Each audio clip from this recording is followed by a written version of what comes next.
மத்திய பாதுகாப்புத்துறையும் வெளிவிவகாரத்துறையும் கடந்த 12-14 மணி நேரத்தில் எடுக்கப்பட்ட முக்கியமான நடவடிக்கைகள் என்ன என்பதை பற்றி விளக்க இருக்கிறது. நாம் பாகிஸ்தானுடைய தீவிரவாத மையங்களை குறிவைத்ததற்கு பாகிஸ்தான் நமது அப்பாவி மக்கள் வாழக்கூடிய இடங்களில் ட்ரோன் தாக்குதல்களை நடத்தியிருக்கிறது. பெரும்பாலான ட்ரோன்கள், இன்கமிங் மிசைல்ஸை நமது பாதுகாப்பு சாதனங்கள், ஏர் டிஃபென்ஸ் சிஸ்டம் முறியடிக்க அதை தாண்டி ஏற்பட்டிருக்கக்கூடிய பாதிப்புகளை தான் திரையில பார்க்குறீங்க. அதற்கு தக்க பதிலடியை இந்தியா கொடுத்திருக்கிறதையும் நம்ம பார்க்கின்றோம்.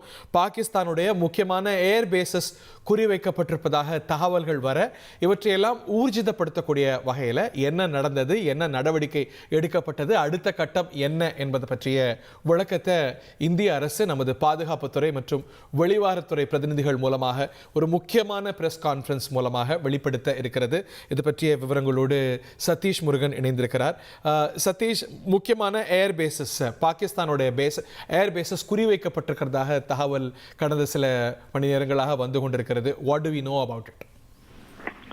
நிச்சயமாக ஹரி, பாகிஸ்தான் இந்த தாக்குதல் அத்துமீறி வரக்கூடிய இந்த சூழல்ல நம்முடைய பதிலடியும் தொடர்ந்து நடந்து வருகிறது. நீங்கள் தெரிவித்தது போல அவர்களுடைய பல்வேறு இராணுவ தளவாடங்களும் நம்முடைய அமைப்புகள், அதாவது வான் பாதுகாப்பு அமைப்புகள் எதிர்கொண்டு ஒருபுறம் டிஃபென்ஸ் செய்து கொண்டே அஃபென்ஸ் மெத்தடும் இந்தியா கையாண்டு வருகிறது.